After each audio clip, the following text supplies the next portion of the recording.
Okay, so this video is just a video of me studying Chapter 2 with you.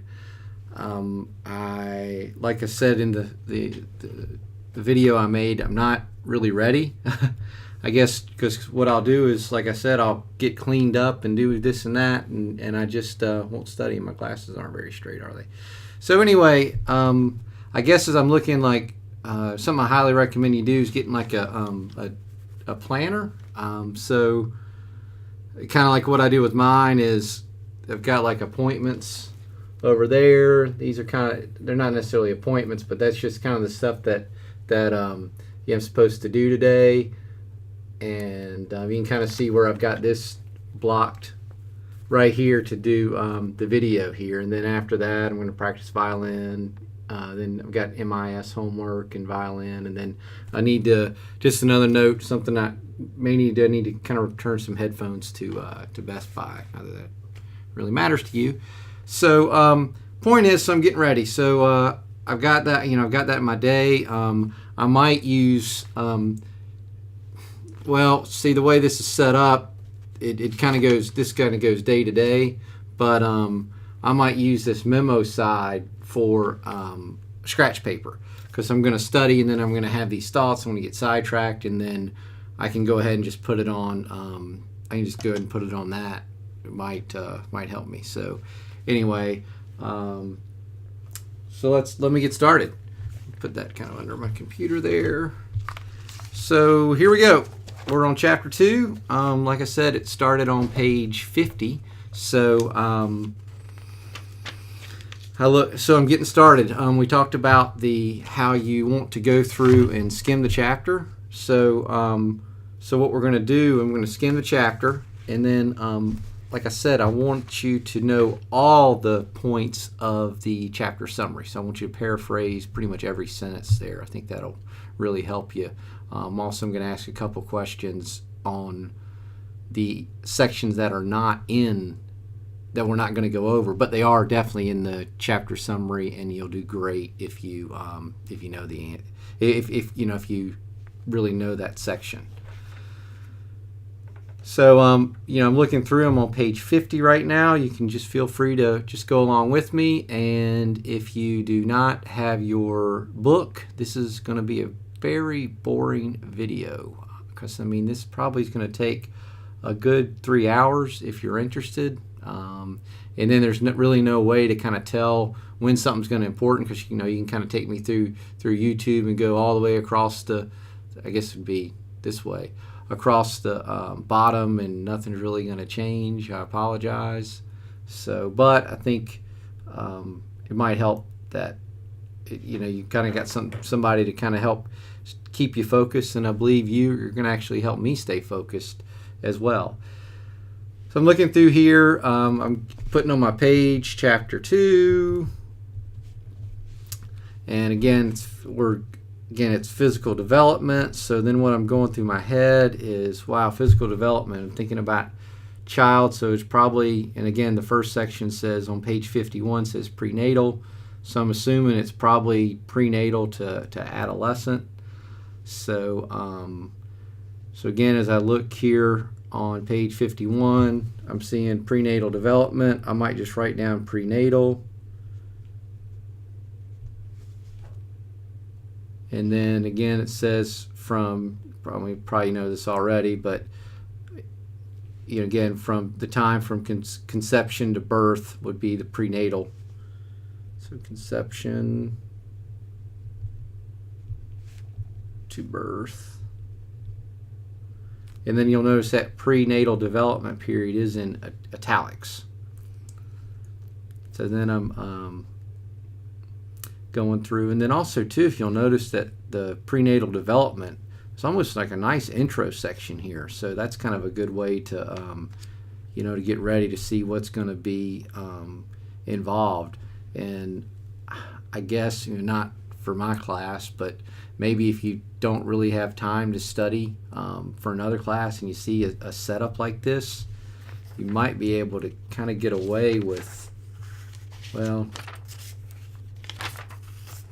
I don't think that's going to It just depends. I mean, you might be able to get away with that and just kind of read those major sections and the summary to get a somewhat of a decent understanding of the subject matter. So, so then we get down to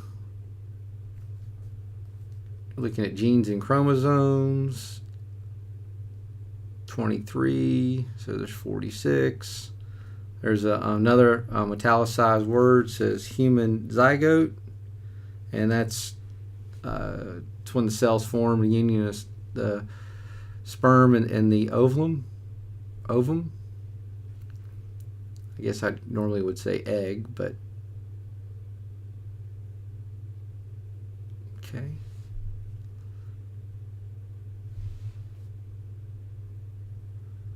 And then we see the word on the bottom. You can write these down as you go sometimes, or you can do it late. You're going to need to do it later. I would suggest at least reading them. So we see the chromosome word. We see, then we go to get towards the bottom, we see polygenetic traits. Again, don't necessarily know what it is. I mean, it does say human characteristics such as skin color or height that result from interplay of multiple genes. So like a disease like Huntington. Then we see on the left side, remember these are called alleles. And then we've got the thing you've probably seen in your science class and stuff as far as recessive and dominant genes from high school.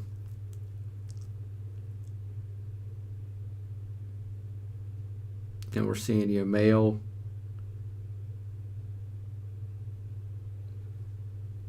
So then the males have an X and a Y chromosome, and females have two X chromosomes.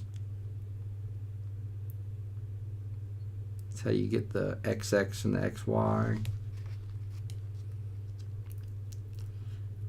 Something with me, twins are huge. I even talked about twins as far as in the Netherlands, that study where the twins were I didn't say, I should have said they're identical or monozygotic, and then because those are identical, and then the dizotic, that's where it's almost like really like a brother and sister are about the same as far as the genetic makeup with dizotic twins, but they're often alike because they were raised exactly the same. So a lot of times our facial mannerisms and things come from mirroring is what it's called, and that starts at birth.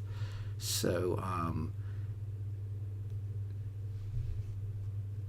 so that's that. So then we get into we see genetic and chromosomal abnormalities. Again, Kevin's going to kind of like that stuff because that's going to help explain why people are like they are. You start getting, genetic disorder. Again, they're going to probably be talking about physical. They're talking about physical, not mental. So, which is, again, we're all. I mean, that's people's lives. I mean, probably. I just personally have a desire to study more mental development. But, again, we talk about Down syndrome, and it's actually intellectual disorder, I believe is the correct word for that.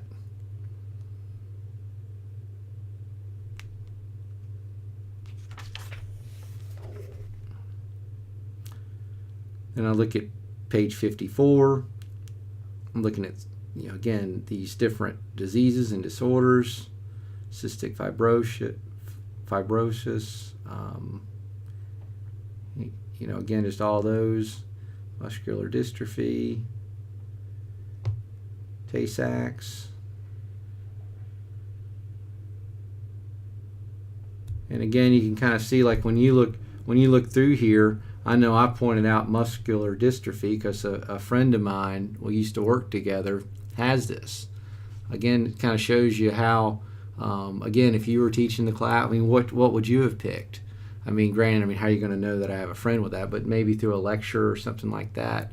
As far as, so again, I might be more apt to write a question about that. So then, now we're looking at something on page 2.2. So, do you think that's important? So we got a, so you've got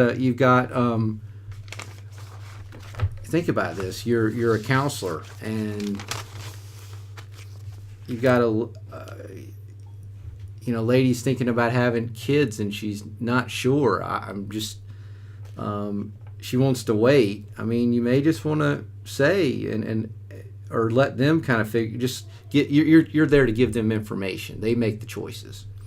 But it may be. I mean, look at this. If they wait till they're 39 years old, it's 1 in 140 births result in Down syndrome, and then at 45, it's 1 in 30. I mean, again, that's something to again, that's some information that they might it can be really helpful. And this isn't just like a he said, she said. I mean, this is empirical evidence right here too. So then we see the Fragile X syndrome.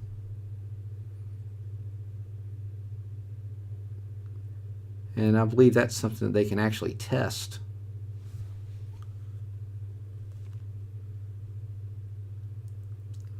Then I'm going down page 55. Then we get into genotype and phenotype. So the genes that are inherited from both parents make up a person's genotype. And then the actual expression of the traits is the phenotype.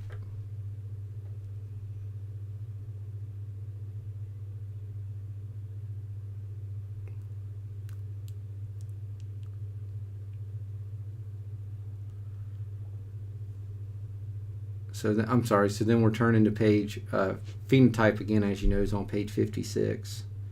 Reading down through that.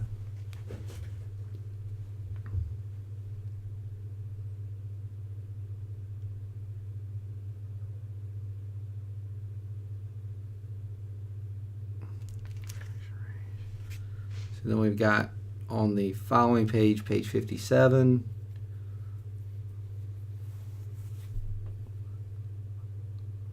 looking at ranges. It's kind of interesting. Restricting environment, enhancing environment, and shows how, wonder what, again, just kind of to yourself, and wonder what that means, and that would be something you'd figure out in the reading. So we might even kind of star that just to kind of make sure I read and figure that out to an extent. So again, the stages of prenatal development.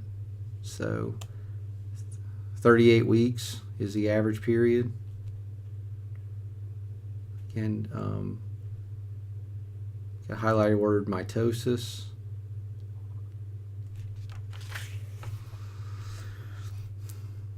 Then I'm looking on page 58. Again, that kind of that table, that focus on development type thing. I mean, we've got germinal, embryonic, and fetal. So we look at the week time. So I'm writing down right now germinal. So really 0 to 13 days. And then embryonic.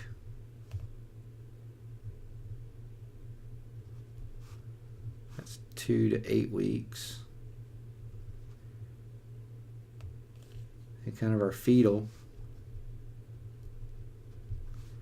That's 8 to pretty much 38 weeks, give or take. And again, I'm looking at might just kind of scroll down here and read through the changes.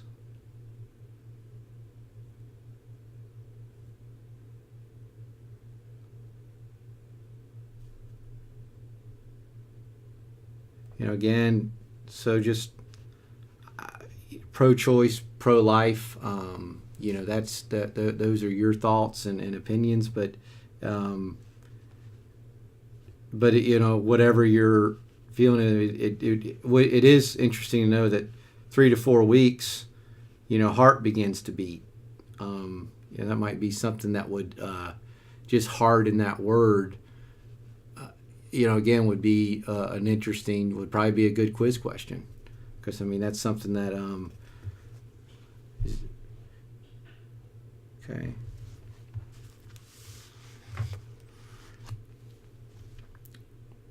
Look down through here.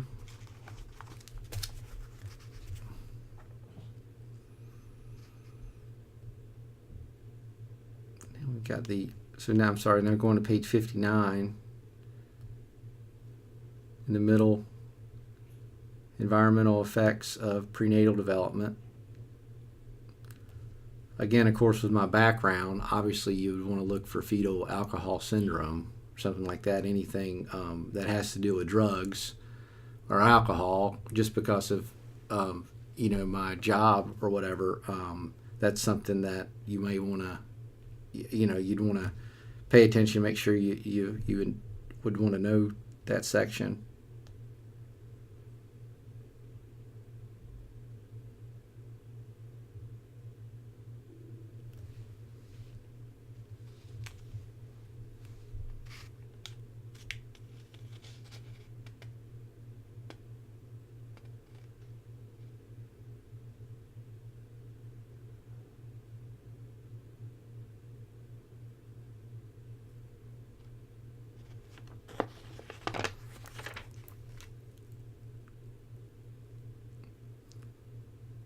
Wow, 2.4 is really, I'm sorry, so we're turning the page to page 60.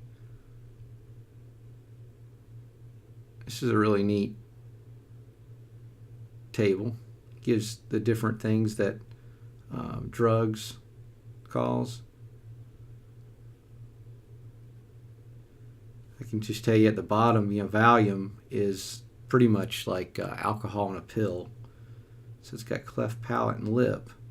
But I wonder if they have any fetal alcohol syndromes, if the person takes a fair amount of Valium.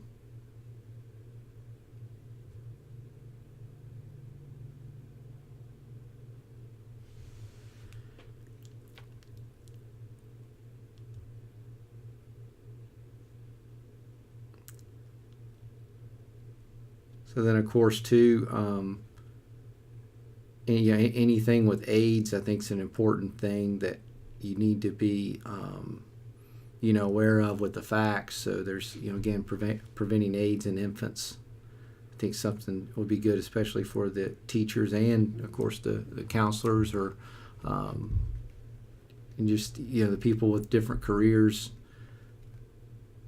in this class.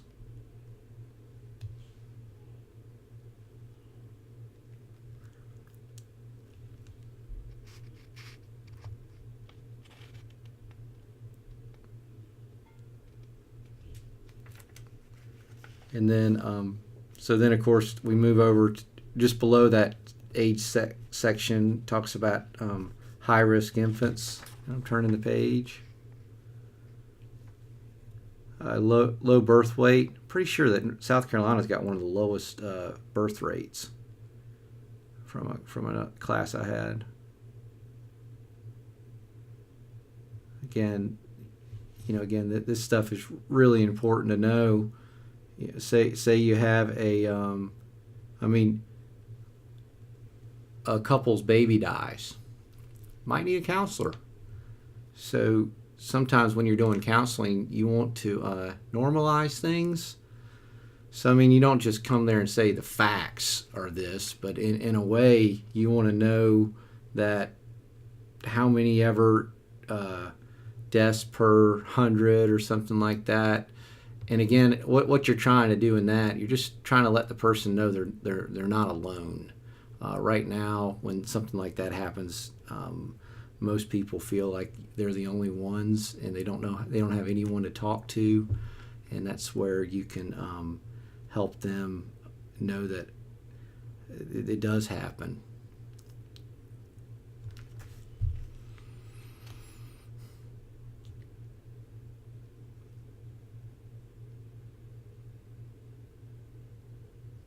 Some stuck out at me. Again, I'm just kind of reading the first sentence.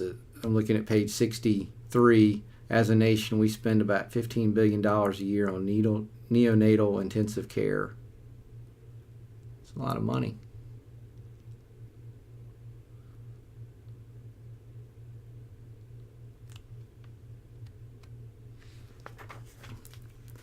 Now I'm on page 64.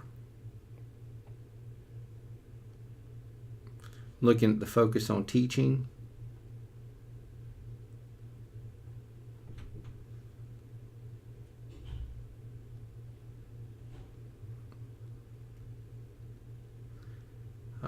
Now I'm looking at just kind of reading through that. Then on page 64, brain development.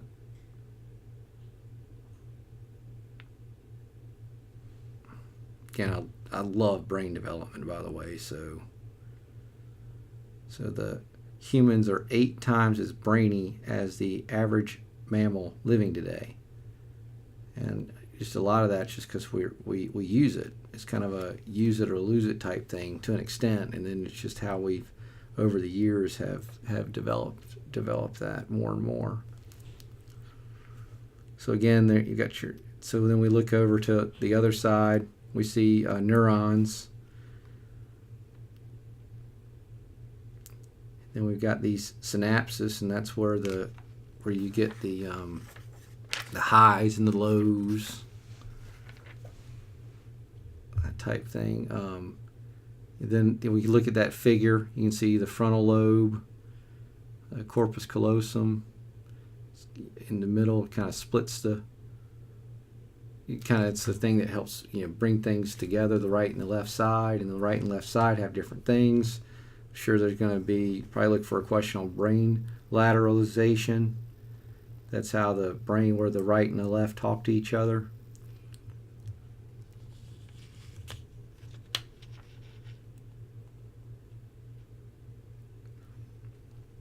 And that's kind of what they mean. And as you know, the left side controls the right side controls the left side. So like a lot of times, left-handers will say they're the only ones in the right mind.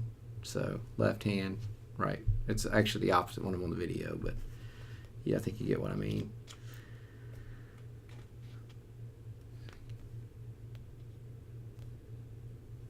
And again, this myelinization.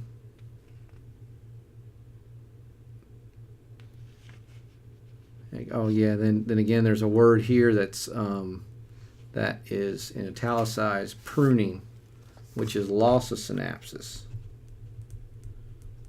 Pruning, loss of synapses.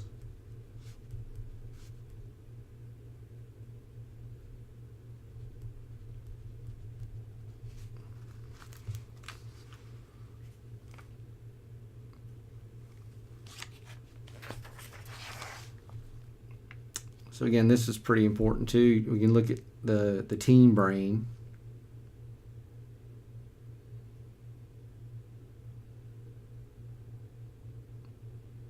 Okay. And again, reading things like this helps you understand what, more of the factual type reading you're doing.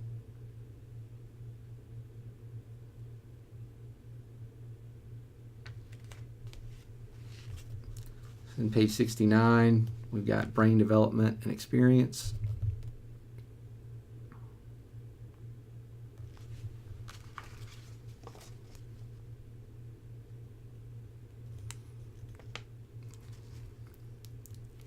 Then I'm seeing a couple of italicized words down here as far as experience expectant programming, experience adaptive programming.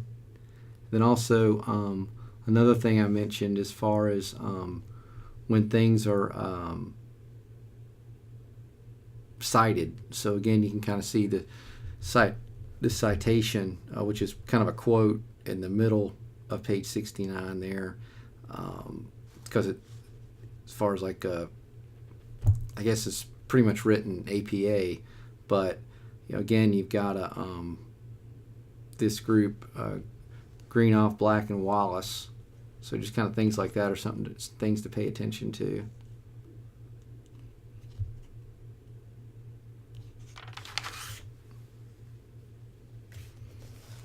Another thing I don't think I mentioned too is like things in quotes. So I'm turning over to page 70 and looking at windows of opportunity. Again, not just trying to get my head around. Then plasticity. That's in the middle, just below the. There's a quote starting with scientists, and then I guess it's the second sentence of the next paragraph. Plasticity. Plasticity.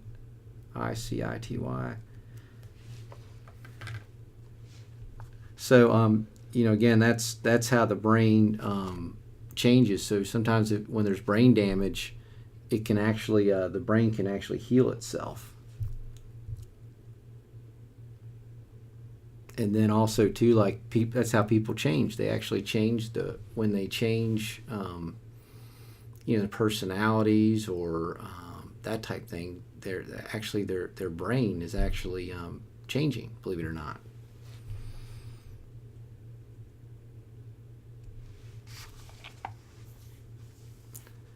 Now we get to page 71, brain organization and specialization. There's that brain lateralization.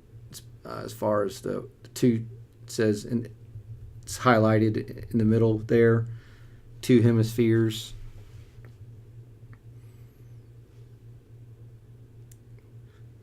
They begin to specialize their function at the age of 3, but researchers are still debating that point. So that's really interesting, but if researchers are still debating, I don't think that's as important to know as basically researchers have shown through theory that this is what the way it is, and you can kind of see how it's written too. It is believed. That's your typical journal type writing, as far as your peer-reviewed article type things. This stuff, anyway. So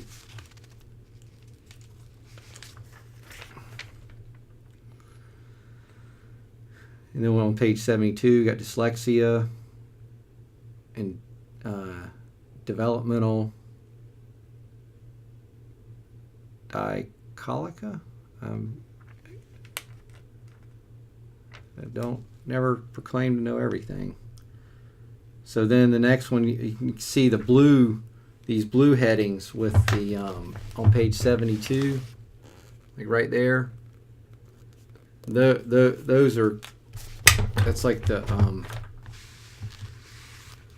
well, when you're doing your outline, that's going to be like a big Roman numeral. So I might write down perceptual development just to kind of get my mind going, where I'm looking for more things that are perceptual, kind of where the person should be, I guess it's from perceive type thing, rather than more brain, just to kind of get my head going a little bit different. So it starts out with visual perception and how kind of like what babies are able to see. If I remember correctly, it's generally about where they focus. A baby focuses basically where the as far as it is from the eye, from the face to the mother's breast is about. So that would allow others. That's really the only place where the child can focus.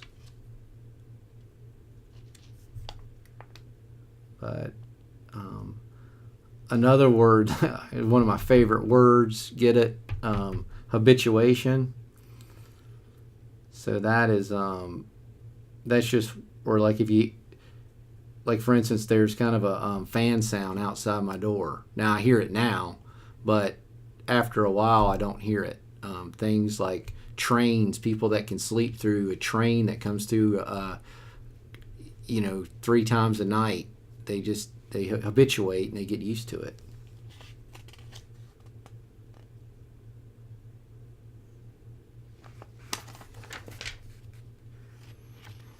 Auditory perception, so it's going to kind of let you know what we should expect. And then got taste, smell, and touch.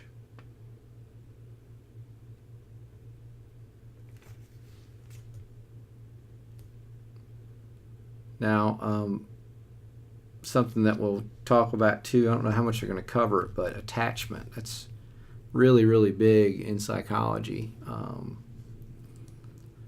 As far as the mother, secure attachment.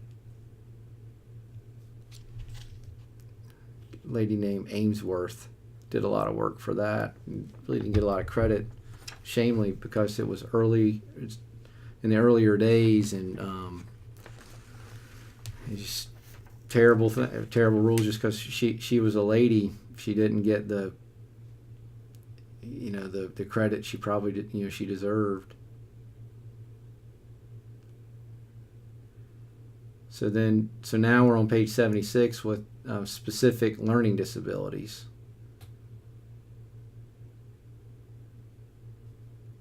So we're talking about things that cause it. Again, I like to, things that cause are pretty important. So anytime you see something that causes something, again, I guess that's from teaching golf. The effect is this. You can't. What happens, so many people do, is they focus on the effect rather than the cause, and you can't change the effect till you figure out what the cause is. So that's just years and years of trying to help people understand that. I guess it's just ingrained in my brain. So I've had some plasticity happen to where that's the way I think. So then I think we're on page 77. It's the last one. So it's kind of ending with children with learning disabilities in the school years. So then, so now I want to go to the chapter summary, and that's where again, that's the stuff that you definitely need to know. And it's fairly long. It's three textbook pages. But again, you can kind of see the first one, development processes begin at the moment of conception. The period from conception is called, from conception to birth is called prenatal development. Notice that I actually mentioned that when we were going over it first. It talks about the genes and chromosomes. Again, you're just looking at you don't have to necessarily go through and paraphrase every single sentence. But again, like I said, if you don't know this, as far as like, whoa, what's this? That's something you definitely want to paraphrase, because that's, again, it's chapter summary. So obviously it's important, and it's in the chapter. Then I'm looking at brain development.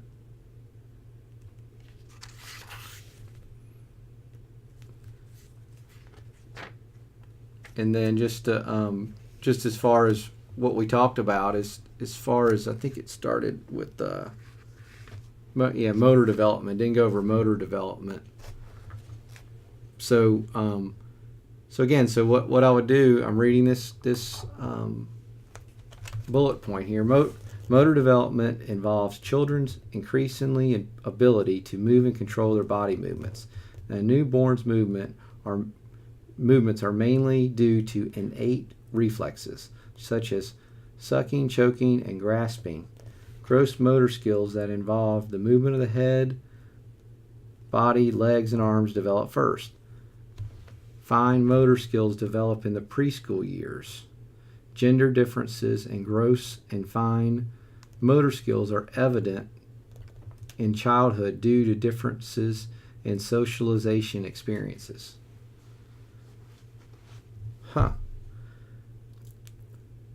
So I'm reading that, so I'd want to paraphrase it. So then I might write, okay, so I'd write motor development.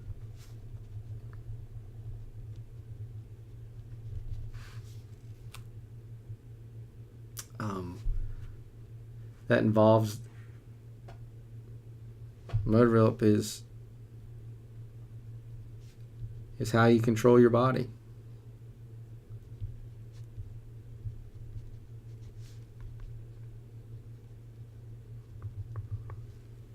Now, keeping in mind that the quiz will probably be from this type of writing, increasing ability to move and control their body movements.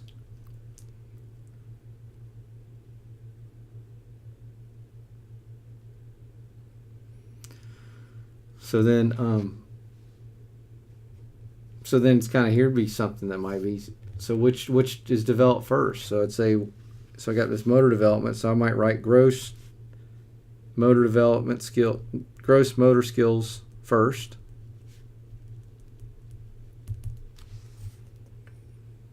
Then fine. And I may put MS.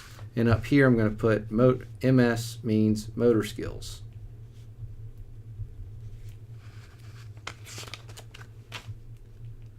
And then if I use any other abbreviation, remember I want to do it on all my pages, okay? All my pages.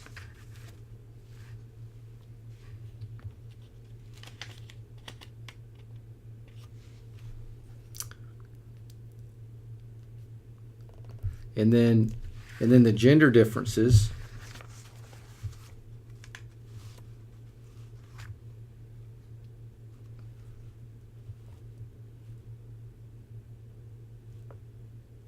So that's because of socialization. So for instance, I mean, boys are playing in the sandbox and getting dirty, and sorry, not everyone, but girls are normally playing with dolls. So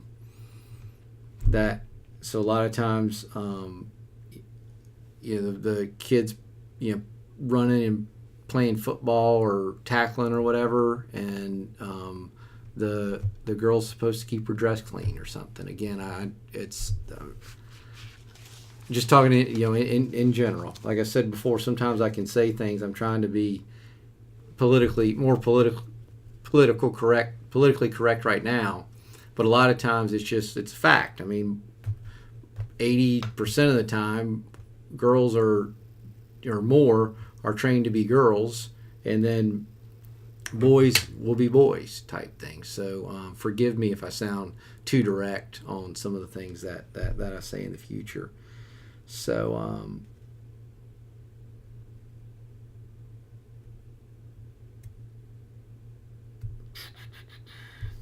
okay, so anyway, so I'm writing that down about gender, and then again, so that's kind of what you would do for each of these things. I wouldn't talk about it and take as much time as I did. Sorry, but that's kind of where that is. So I mean, that's where it's going to take you a lot of time. So what I suggest you to do right now is go ahead and hit pause. I don't know if I can pause this or not. As far as I'm using QuickTime. I hope I don't lose you. Edit view. What if I do it on my computer?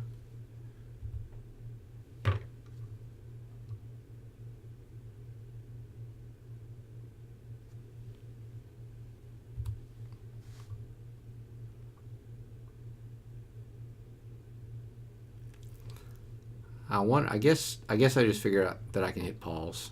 But anyway, so I'm gonna pause this right now.